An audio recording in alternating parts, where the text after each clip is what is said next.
We begin with the escalating conflict in the Middle East. U.S. forces have destroyed at least 16 Iranian mine-laying boats near the Strait of Hormuz. U.S. Central Command posted this video of multiple vessels being hit.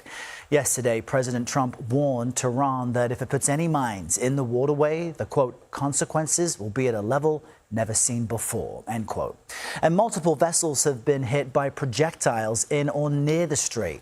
According to the UK Maritime Trade Operations, one cargo ship was set on fire, forcing crews to evacuate. Iran has not claimed responsibility, but it has been targeting ships there in the waterway.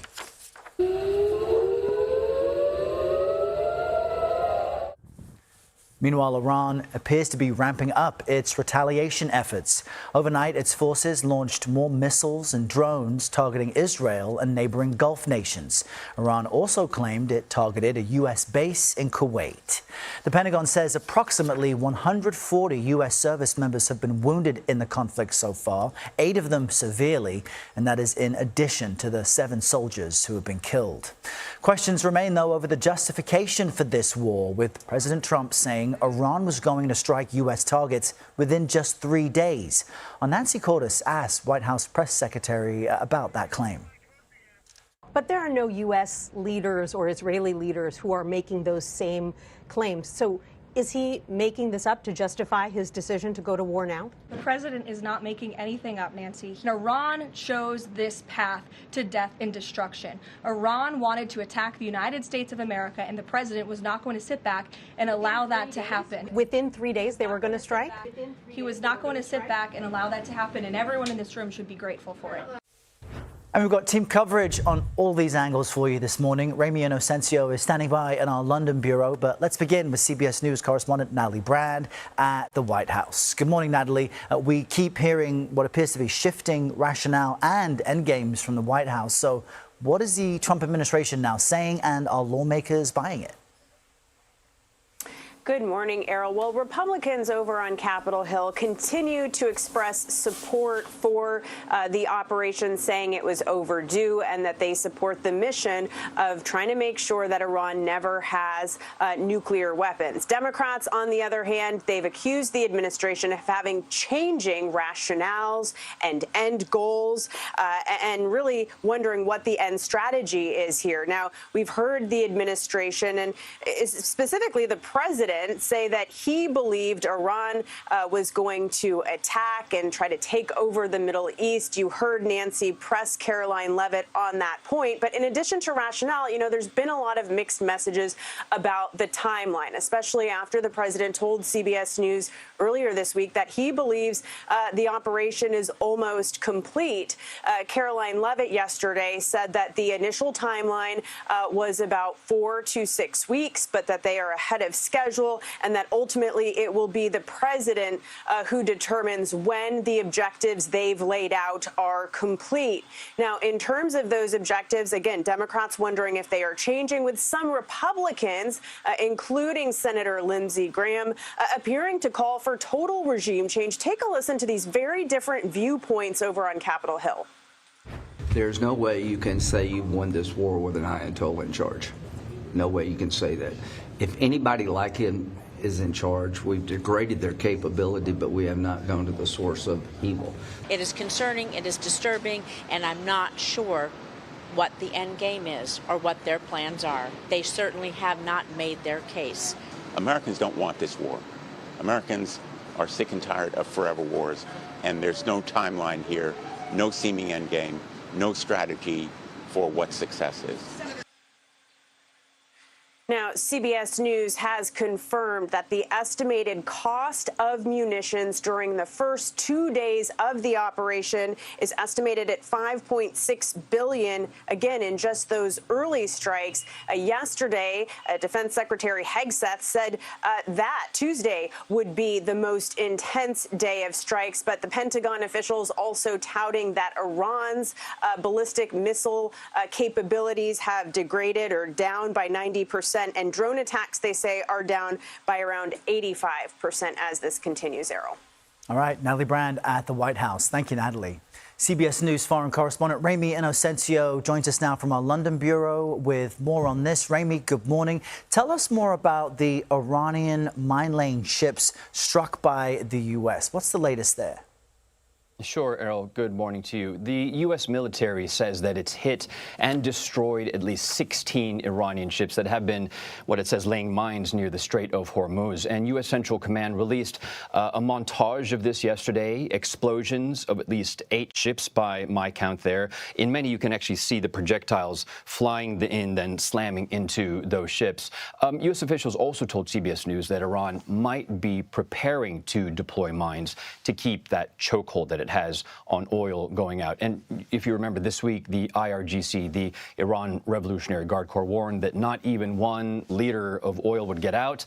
And we've been saying time and again that 20% of the world's oil does come out via the Strait. But while this was going on, there's been a bit of social media mystery, Errol, because Chris Wright, the U.S. Energy Secretary, posted, but then deleted a note online saying that the U.S. Navy had escorted 1 oil tanker through that strait.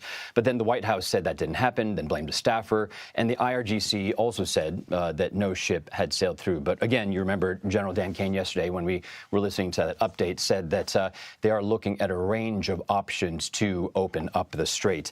Also, I want to get to you a little bit of breaking news we're seeing here. The IEA, the International Energy Agency, is saying now that it's proposing to release 300 to 400 million barrels of oil from its strategic petroleum reserve. Now, this is a massive number, to say the least. Put that into perspective. 182 million is what they released back when Russia invaded Ukraine in 2022. But it's also a question of how fast that oil can get online, because the Strait of Hormuz can take something like 14, 15 million barrels a day. But the IEA, in the past at least, has only been able to get out about 1 million barrels. We're seeing that in the price of Brent crude right now. It should fall when you hear about more supply coming online, but it's actually rising at about $90 a barrel right now.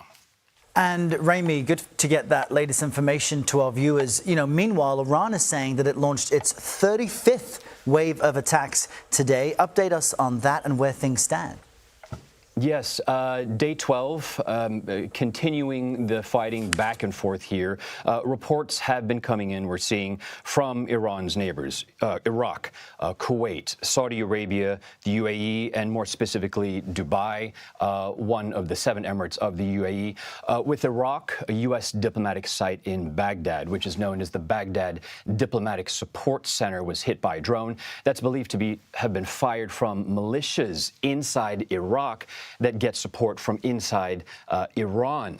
With Kuwait, we hear that a U.S. military base there has been targeted. That's according to the AFP.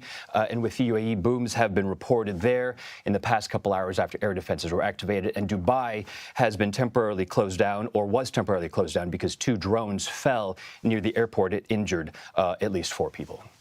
All right, we're going to dive into some of the consequences of all of that right now. Ramy, thank you very much. The conflict in Iran has all but stalled trade through the Strait of Hormuz. As the world watches disruption to the oil markets, farmers are focused on fertilizer shipments. You see, anywhere from 20 to 30% of global fertilizer exports pass through this critical waterway. The resulting strain on the supply chain could have severe impacts here in the U.S. Arlan Suderman is the chief commodities economist at the financial services firm StoneX, and he joins us now to explain more of what this could mean for what everyone at home enjoys as far as food and other goods. Arlan, good morning. Why is the timing of all of this such a key problem for fertilizer and farmers? Well, we're coming upon the Northern Hemisphere planting season right now. We'll be starting to plant our row crops here in the south here over the next couple of weeks. In fact, already have started in some areas. As we get into the Midwest, our core production areas, that'll be mid-April through May. And so the time is right now. Farmers are trying to apply the fertilizer, prepare for this year's crops. And prices for fuel and for fertilizer are rising just as they're getting ready to face their most expensive time of the year. Wonder if that pushes farmers to hurry up and move the season up, if at all. There's only so much with the weather they can control. But what might the long-term effects be if this drags on? Yeah, certainly they try to do what they can to mitigate the higher expenses. Some already had their fertilizer applied, some had already had it booked at a price. Others did not. So it's going to vary how they're impacted going forward. But they really can't plant the crop any sooner.